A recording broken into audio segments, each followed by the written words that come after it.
very optimistic person, and he really gets our players to believe in what they can accomplish. And I think that attitude of belief has probably been one of the core fundamentals to our football program. And our players truly believe, that they could get to where they are today. And I think that's important. And Coach Sweeney, every team meeting that he walks into, he brings two signs. One sign that says "Believe," he just sets it up there on the top of the table, and the other one says "I can't," with a line crossed through the T there on the end. And he brings that in he doesn't talk about it, he just brings it in every team meeting and sits it right there because he wants his players, and coaches to be able to see that. And so that's something he's done for a while, and that's something that as coaches and players, a part of Coach Sweeney that we get to see that the media and all the fans don't get to see. But what really makes him special. Sounds good. Well, I'll catch up with you later. Okay. Yeah. Jeff, I think he came in as your receivers coach your senior year. Is that right? Well, I actually left. He came in right as I was leaving, so I left, and I graduated in '03, and then he came in, and Tony was still here for 1 year. Right. Has he? Ever since you've known him, has he always been that same way, goofy at times, disciplined at times, whatever? Yeah, he's been the same person, and that was actually I used him whenever I was talking to the offense last week before the Oklahoma game. I said, a lot of times, one thing that I really appreciate about our head coach is he has not changed who he is from the day that he came here as the wide receivers coach in 2003 to now. And a lot of times as coaches, especially, people go through their professions and move up, they just start to change because of the title and those type of things. And then my message to our guys was, just don't change from being who we were all year this year. Just because we're getting up on a big stage and they got these gold footballs up in the end zones and all that, let's just be who we are. But yeah, Coach has been very consistent, been the same person, and I think his consistency, the way that he has coached our team and the way he lives his life daily has really allowed us to be a consistent football team program. When you look at Alabama, they have held opponents to the second fewest yards in the country. How do you approach a team like that? Yeah, they're very talented. I think they will be the fifth defense that we have faced this year that finished in the top 20 in total defense. So it's kind of been the year of the defense this year for us. We played a lot of talented defenses. I think this by far will be the best defense that we face, the biggest challenge that we'll have. And as you watch video, as coaches, we're always trying to find some weaknesses and find some areas that maybe we could exploit. But we found out really quick after going through a few of their games, there's not a lot of weaknesses there. So really what it comes down to is what we've been preaching to our guys all year. It's about us, and it's about our execution. Obviously, you got to know your opponent. You got to know what they're going to do from a scheme-wise and maybe personnel-wise. But at the end of the day, it really comes down to our execution. And if we execute and protect the ball, then we'll have a chance to have success, regardless of who we play. But if we don't, then we're not going to put ourselves in a position to have a chance if we don't execute. So that'll be our big message to our players this week. You guys have been able to take what the defenses have given you, rushing for 300 yards last week, throwing for 300 or 400 when you needed to. How important is it that you guys are balanced? Yeah, I think balance is probably one of the key factors that's allowed us to get where we are today.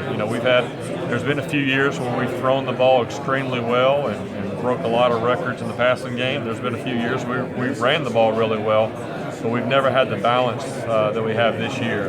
And as you continue to kind of move up that through the playoffs and playing in the championship games and all those type of things, the competition just continues to get better. And so I think it's hard to be a one-dimensional team. And obviously Deshaun is a big part of that. And what we ask him to do, he gets us into the right plays, running at the right time, throwing at the right time, and then really our offensive line has allowed us to be balanced this year. Going up against a guy like Nick Saban, the guy that's been with this dance multiple times, do you see that as a coaching advantage, having that kind of experience in this kind of a game? Well, obviously we have a lot of respect. They're the kind of the gold standard in college football, and we've kind of been working our way there, and I think it started a few years ago with the beating LSU, and then the next year beating a guy like Urban Meyer, Ohio State, and then the last 2 years playing Oklahoma and having success versus them. Alabama is really the next step, and for us to really take that next step as a program, we've got to be able to beat the best. And I think they're playing for their fourth in the last 7 years, and so Coach Sweeney's always used that word "best," and he talks about it a lot of times. And we have a slogan, "Best is the standard." Well, these guys are the best, and so I think it's a challenge that our guys are excited about, and we have a lot of respect for what Coach Saban and what Alabama's done in the past. At the same time, you guys have been number one for months now, undefeated. You're the only one coming in that's undefeated, and you're still the underdog. It's the same story every bowl game this season. Like, do you guys embrace at this point? Do you care that you're not getting the respect? Yeah, I mean, obviously that's been a big story, and it really hadn't been just this year. I mean, I feel like, and I've been here at Clemson with Coach Sweeney from the beginning in 2008, and it's really been, the 7 years that we've been going, we've kind of, the whole talk of Clemson and all that, and we haven't lost to an unranked team maybe in 4 years. And so that's kind of been there throughout the whole time. But, to kind of move past that, you got to be able to beat a team like Alabama. And so this would be a huge win that would kind of get us over that hump. But, we knew going into the season this year, and then as it went, that we were going to be underdogs until we proved otherwise, and we've done that up to this point, and then this will obviously be a big challenge. 2008, you were a graduate assistant that year with other things going on as well. Can you talk about that season and how that was sort of that Alabama game in 2008 may have been the turning point where you guys are right now? Yeah, I actually was coaching wide receivers at Presbyterian College in 2007. After coaching in high school previous to that. One of the reasons that I chose to come to Clemson as a graduate assistant in 2008 was because I really believed they were going to have a great year. And typically, to be able to kind of make it the coaching profession, you need to go to a place that has success.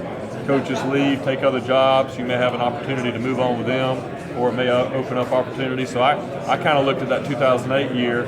I believe Clemson was picked to win the ACC preseason. I said, hey, this could be a great year to be there. So I came as a GA really thinking that I was going to have an opportunity to move up because of success. And then that very first game playing Alabama, I remember it well. I was in the press box, and I don't think any of us expected that game to go the way that it did. It really, unfortunately, kind of set up our whole season going in the wrong direction. And I remember in the middle of the year, whenever the change took place and Coach Sweeney took over, he did a really good job with the players. It was a difficult time because our players really liked Coach Bowden and had close relationships with him. And so it was difficult, but I think our guys early on believed in Coach Sweeney, his energy, his optimism, and just the way that he coached. Obviously, they'd been around him because he was the wide receivers coach, and he did a great job. I remember going home after Coach Sweeney became interim head coach, and he gave me the opportunity to be the interim wide receivers coach, and told me that if he got the job full time, that he would strongly consider keeping me as the wide receivers coach. So I remember being excited, and I went home that night and was watching TV, and going across the ticker on ESPN, they shared the stat that 0 of the last 29 interim head coaches went on to get the head coaching job. So I remember telling my wife, well, it doesn't look like the odds are in our favor, but you never know what can happen. And so I knew we had 6 games remaining in that season. Being around the profession, just kind of knowing a little bit, I knew that we needed to win 4 games at a minimum for him to have a chance to get the job. Clemson was going out interviewing a lot of different candidates at the time. And then our first game in the interim year against Georgia Tech, we lost a close game here at home. And we were going on the road the next week at Boston College. So I knew that we weren't going to be able to get the job by beating Boston College, but we could probably lose the job if we didn't beat Boston College, start off 0-2, still have to go to Florida State, still had South Carolina, Duke, and Virginia maybe left on the schedule. And so the memory that I have that I'll never forget is being in the press box at Boston College. There's about 4 minutes left. They just took the lead. There's a long timeout before they're getting ready to kick it off. And And I can remember sitting in that press box thinking, you know, the next 4 or 5 minutes of this game are probably going to determine the next 10 or 15 years of my coaching career. And that was a scary feeling. And fortunately for us, we had C.J. Spiller. He kicked it off to C.J. He took it back about 70 yards. And 3 or 4 plays later, we scored and won the game. And then finished up with a great win over South Carolina. And, you know, those are... It was definitely a difficult time, but now kind of looking back to now where we've been able to get to from that point, you know, I'm just really proud. And it's been great for a young coach like myself to be able to watch Coach Sweeney as he's built this program, you know, into one of the best in the country. And I know that'll be very valuable for me down the road. Lots made of front side. What do you see in the side? Yeah, I mean, there's a lot of talk about the guys up front because they're creating a lot